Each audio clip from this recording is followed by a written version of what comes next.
बात होती है फाइनेंशियल प्लानिंग की, और जब भी फाइनेंशियल प्लानिंग की बात करते हैं तो हम सब यही सोचते हैं कि कैसे आप अपने तमाम आर्थिक लक्ष्यों को पूरा कर पाएँ। आपके ऊपर जितनी भी आर्थिक जिम्मेदारियां हैं वो आप कैसे पूरी कर सकें। आपके आर्थिक लक्ष्य होते हैं अमूमन जो लोगों के होते हैं, घर खरीदना, बच्चे की पढ़ाई लिखाई, उनकी शादी और खुद का रिटायरमेंट। इसके अलावा आप अपने आप को एक आर्थिक ज़िंदगी, एक अच्छी खासी आर्थिक ज़िंदगी गुजारते हुए देखना चाहते हैं, और इसीलिए फाइनेंशियल प्लानिंग का रास्ता जो है वो अपनाया जाता है। लेकिन आपके बाद क्या, अगर आप इकलौते कमाने वाले हैं और आपके ऊपर बहुत सारे आर्थिक तौर पर आश्रित आपके परिवारजन है, आपके जाने के बाद उनका क्या होगा?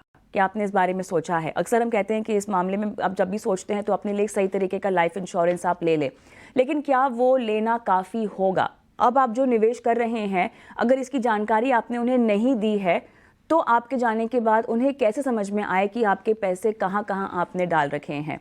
इसी तमाम मुद्दों पर आज हम बात करेंगे। Vinayak Sapre, public speaker, financial coach मेरे साथ जुड़ गए हैं। स्वागत है आपका विनायक जी। और बहुत ही अहम मुद्दा, और मेरे ख्याल से अधिकतर लोग जो है इस बारे में नहीं सोचते हैं, या जब सोचते हैं तब तक बहुत देर हो चुकी होती है। आपके जीते जी तो आपने बहुत अच्छी आर्थिक ज़िंदगी अपने परिवार वालों को, अपने जितने भी आपके निकटजन हैं, प्रियजन हैं, उनको आपने दे दी, लेकिन आपके जाने के बाद वो उसी तरह की ज़िंदगी जिएं। एक तो आप सुनिश्चित करें कि आपके पास सही तरीके का इंश्योरेंस है, और दूसरा तरीका ये है कि आपने जो अपने निवेश रणनीति बनाई है उसके बारे में उन्हें जानें, उन्हें बताएं, बैठें, डिस्कस करें उनके साथ। जो कि मेरे ख्याल से, क्योंकि डिनर टेबल्स पर ना भारत में मनी टॉक्स होती नहीं है, नॉट इवन डिनर टेबल्स, मेरे ख्याल से कहीं पर भी हम मनी टॉक्स नहीं करते। अभी भी कहीं ना कहीं वो एक संकोच है, वो हिचकिचाहट है। आप बहुत सारे ऐसे लोगों से मिलते होंगे, बहुत सारे आपके क्लाइंट्स होंगे, क्या संकोच आता है, क्यों है ऐसा? थैंक यू सो मच कविता, आपने मुझे आमंत्रित किया और बहुत अच्छा टॉपिक है। इनफैक्ट यही कारण है कि हम जब भी बात करते हैं लोगों से, स्पेशली न्यूक्लियर फैमिलीज में, तो हम ये पूरी तरह से ध्यान रखते हैं कि पति पत्नी दोनों साथ में हो, उस कॉन्वर्सेशन का हिस्सा बने। और कई बारी मुझे कहने में दुख हो रहा है, लेकिन कई बारी महिलाएं कॉन्वर्सेशन का हिस्सा बनना नहीं चाहती हैं कि ये मेरे बस का नहीं है। तब उनको समझाना पड़ता है कि बात आपकी ये नहीं है कि आपको एक्शन लेना है, लेकिन आपको उसके बारे में जानना जरूरी है। क्योंकि अप्रिय घटनाएं, देखिए, कोई डोरबेल बजाकर नहीं आती हैं। इसलिए हमेशा आपको तैयार रहने की जरूरत है। आप यू कैन, जैसे अंग्रेजी में कहते हैं ना कि hope for the best but be ready for the worst. तो ये चीजें कभी भी हो सकती हैं, इसलिए आवश्यक है कि पति पत्नी जो है वो दोनों जब भी कोई डिसीजन ले रहे हो तो दोनों का साथ में रहना बहुत जरूरी है। और इसमें दोनों की भागीदारी, एटलीस्ट जहां तक बात आती है कि कहाँ किसको ईएमआई जा रहा है, कहाँ से लोन लिया गया है। खासकर अगर आप पिछले 3 सालों के दरमियान देखें, जब भी कोविड और पोस्ट कोविड बहुत सारे घरों में ऐसी खबरें आती हैं कि 45, 50, 45, 50, 52, 53 साल के पुरुष जो है वो अचानक उनको कुछ हो जाता है और वो गुजर जाते हैं।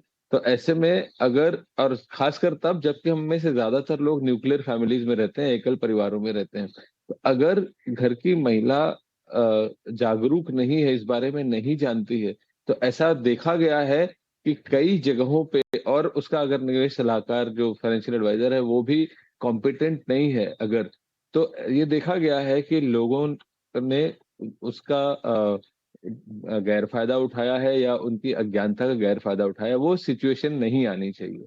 और देखिए, ये गाड़ी मेहनत की कमाई है। आप जब परिवार के लिए कुछ करते हैं तो ऐसे में ये आवश्यक है कि आप, अगर खुदा ना खास्ता कुछ हुआ, तो आपके जाने के बाद भी उनका ख्याल रखा जा सके। बिल्कुल, और इसके बहुत सारे पहलू हैं। हम यहाँ पर केवल आपके निवेश और आपकी वसीयत की बात नहीं कर रहे हैं। मेरे ख्याल से वो तमाम तरह की चीज़ें जो शायद आपके जाने के बाद आपके परिवार वालों को फॉलो अप करनी पड़े, बैंक खाते का अकाउंट चेंज कराने से लेकर, उसका स्टेटस चेंज कराने से लेकर, आपके इन्वेस्टमेंट्स को क्लेम करना, उनका जायज़ा लेना, बहुत सारे पहलू होते हैं। मैं चाहती हूँ एक एक करके हम इसको टच अपॉन करें। मान लीजिए जी। कोई अनहोनी हो गई और जो इकलौते कमाने वाले हैं परिवार में, उनका निधन हो गया, तुरंत प्रभाव से क्या करना चाहिए? आर्थिक तौर पे कोई कदम अगर आपको उठाना हो तो उसका पहला या उसकी पहली कड़ी क्या होनी चाहिए? पहली कड़ी ये होनी चाहिए कि अगर आपके पास कोई फाइनेंशियल एडवाइजर है तो या तो उसको आप अप्रोच करें। एक तो ये है। और दूसरा, मैं जब घटना हो जाने के बाद की अगर आप बात कर रही हैं, तो एक खास चीज ये है कि आजकल लकीली जो रेगुलेटर है उन्होंने इस बात की गंभीरता को समझा है, चाहे वो इंश्योरेंस का रेगुलेटर हो या सेबी हो या आरबीआई हो। तो ऐसे में आपने अगर नॉमिनी रखा हुआ है तो नॉमिनी को सिंपली, अगर आप वो बैंक में जाए या म्यूचुअल फंड में जाए, म्यूचुअल फंड ने तो और ज्यादा सिंप्लीफाई कर दिया है कि आपका ट्रांसमिशन केस अगर है तो एक जगह आप अप्लाई करते हैं और वो सब जगहों पे लागू हो जाता है। तो ये एक बहुत अच्छी चीज है। लेकिन एक तो ये बात हुई कि नॉमिनी जरूर रखिए, और अगर नॉमिनी नहीं है तो फिर जो पीछे के फैमिली मेंबर्स हैं उनको तकलीफ होती है। मैं तो एक बात और कहता हूँ आगे बढ़कर कि हमेशा जब आप इन्वेस्टमेंट कर रहे हैं उस समय ईदर और सर्वाइवर, यानी एनीवन और सर्वाइवर भी हम जिसको बोलते हैं, कि दोनों को आप होल्डिंग में रखिए, ताकि वो जो ट्रांसमिशन का जो मामले हैं वो और ज्यादा आसान हो जाते हैं। उसके बाद आप जो आपको फाइनेंशियल प्लानिंग करनी है वो व्यक्ति के गुजर जाने के बाद जो भी पैसे आपके पास आते हैं उसको अपनी जरूरतों के हिसाब से जरूर देखिए। आपके शायद खर्चे कुछ कम हो जाएंगे एक व्यक्ति के जाने से, लेकिन एक बात यह है कि आपकी कमाई रुक जाती है। तो उस बात का ख्याल रखना बहुत आवश्यक है। और उस मामले में मैं सजेस्ट ये करूंगा कि आप एक काबिल इन्वेस्टमेंट एडवाइजर की अगर सलाह लें तो ज्यादा बेहतर होगा। तो विनायक सर ये बताइए, अगर इस सिनेरियो में जब आपके पास एक नॉमिनी हो तब तो काफ़ी चीज़ें आसान हो जाती है। नॉमिनी को अपने दस्तावेज दिखाने होंगे और उस तरह से पूरी प्रक्रिया जो है वो शुरू हो जाएगी। जी जी कठिनाई दिक्कत तब आती है जब नॉमिनी ना हो। अगर आप ये गलती जी। कर चुके हैं अपने जीते जी, तो अब जो है इसका खामियाजा आपके परिवारजन भुगतेंगे। क्या क्या अड़चनें आएंगी, क्या प्रोसीजर आपको फॉलो करना पड़ेगा, कितना मामला हाँ, टल जाएगा? वो थोड़ा टीडियस प्रोसेस है, क्योंकि उसमें आपको प्रूव करना होता है, लीगल हायर सर्टिफिकेट दिखाना पड़ता है, कोर्ट से लेके चीजें आनी पड़ती है। और स्पेशली अगर ये प्रॉपर्टी जहाँ पे कि आप भी हिस्सा है किसी परिवार के प्रॉपर्टी का, तो वहां पे भी क्लेम लेने में लोगों को परेशानी आ सकती है। इसलिए ये जब वो सारा मामला कोर्ट के हो जाता है, उसमें फिर अगर दो चार भाई है या मतलब भाई बहन है तो उसमें उनका एनओसी लीजिए और तमाम तरीके की चीजें करनी पड़ जाती हैं। तो ये एक काफी टीडियस प्रोसेस है। अदरवाइज बाकी जगहों पे अगर नॉमिनी है तो आप पैन कार्ड, आधार कार्ड ले जाएं, और डेथ सर्टिफिकेट के साथ जो नॉमिनी है वो अपना चेक का कॉपी ले जाए। उनका बेसिकली वापस से केवाईसी होता है और चीजें आसानी से काफी हद तक हो जाती हैं। लेकिन बिना नॉमिनी के केस में ये ज्यादा तकलीफ होती है। और अ, अगर विल बनी हुई हो तो ज्यादा बेहतर है। तो वसीयत में जी। अगर नॉमिनी लिखा हुआ है और कितना परसेंटेज लिखा हुआ है, नॉमिनी की पावर कितनी है, वो सारी चीजें अगर हो तो और आसान हो जाता है। लेकिन अदरवाइज अगर नॉमिनी नहीं है या विल नहीं बनी हुई है तो जो लोग फैमिली के मेंबर्स हैं, स्पेशली जैसे मैंने कहा, अगर कोई इनहेरिटेड प्रॉपर्टी में भी हिस्सा है और वहां नॉमिनेशन नहीं हुआ है तो बहुत ज्यादा तकलीफ हो सकती है। हो सकता है कि लोग अपने हिस्से से हाथ धो बैठे।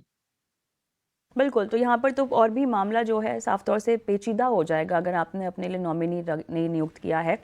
जी लेकिन अगर अब हम निवेश की ओर देखें या हम अपने फाइनेंशियल इंस्ट्रूमेंट्स की ओर देखें, शेयर बाज़ार हो या आप म्यूचुअल फंड के ज़रिए निवेश कर रहे हो या अपने लिए इंश्योरेंस लिया हुआ हो, वो तो जब आप फॉर्म ही भरते होंगे तो उसमें तो नॉमिनी का विकल्प दिया ही हुआ है जो आपको ज़रूरी जी ही कंपल्सरी तौर पर भरना होता है।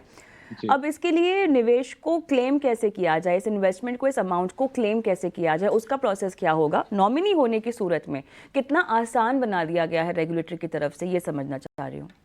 जी, बहुत आसान हो गया है। खास करके अगर मैं म्यूचुअल फंड्स की बात करूं कि ट्रांसमिशन के केस में आप एक जगह इत्तला करते हैं, अभी आने वाले दिनों में हो जाएगा। अदरवाइज भी अगर आपको 5-6 अलग अलग फंड हाउसेज में जाना भी पड़े तो ये बहुत आसान प्रक्रिया होगी, क्योंकि जैसे ही आप एक जगह बताते हैं वो इंफॉर्मेशन सारे फंड हाउसेज में जहां जहां पे वो होल्डर्स हैं वहां अपने आप पहुंच जाती है। और उसके बाद का जो भी प्रोसेस है वो भी एकदम यूनिवर्सल है। किसी समय में ये था कि एक अलग अलग फंड हाउसेस के अलग अलग प्रोसेस हुआ करते थे, आज वो सिचुएशन नहीं है। एक सिंपल फॉर्म है जो हर जगह इस्तेमाल होता है और वही प्रोसेस है। तो आपको खाली वो कहते हैं ना, रेप्लिकेट करना है, कॉपी पेस्ट करना है और चीजें। म्यूचुअल फंड के मामले में तो ये बहुत बहुत ही आसान हो गया है।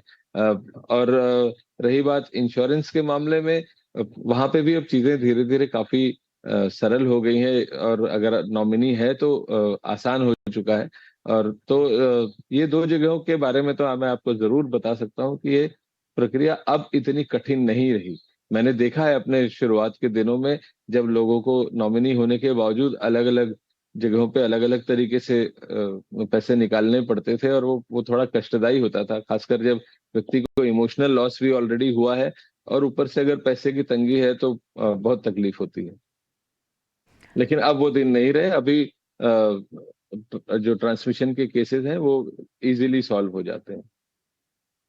सर, यहाँ पर अगर नॉमिनी को उस इन्वेस्टमेंट को रिडीम नहीं करना हो और उसी को बरकरार रखना हो तो क्या ये मुमकिन है? जी बिल्कुल। तो उनके साथ जो फॉर्म आता है उसमें बेसिकली ऐसे ही होता है कि आप जब भी जो नॉमिनी है उसके नाम से पहले यूनिट्स ट्रांसफर होती हैं, और उसके बाद साथ में ही वो अगर आपको रिडेम्पशन का फॉर्म लगाते हैं या अप्लाई कर देते हैं तो रिडेम्पशन हो जाता है। अदरवाइज वो यूनिट्स उनके हाथ में रहती है और वो अब उन यूनिट में अपना एक नॉमिनी क्रिएट कर सकते हैं।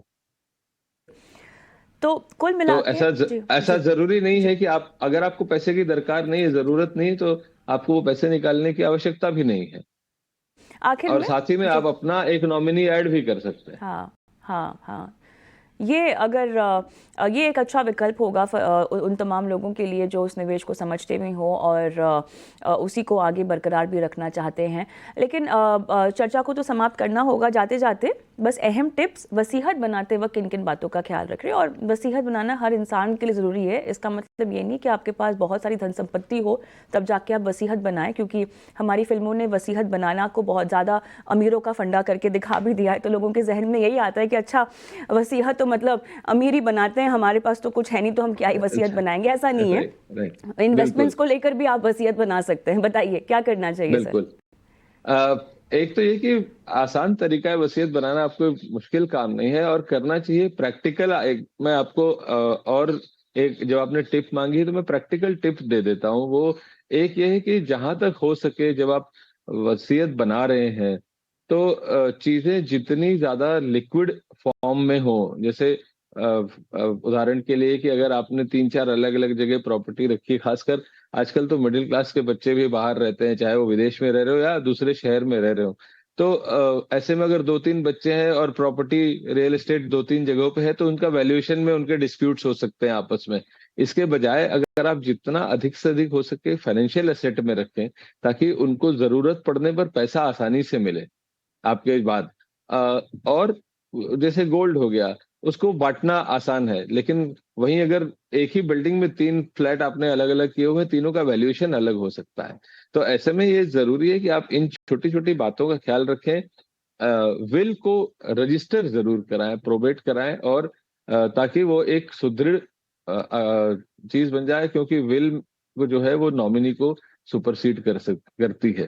तो इसलिए विल बनाना जरूरी है, और उसको समय समय पे आप अपडेट भी कर सकते हैं। तो ऐसा नहीं है कि कई बार लोग मेरे से ये कहते हैं कि अरे मेरी उम्र तो 40 साल है, मैं अभी से क्यों विल बनाऊं।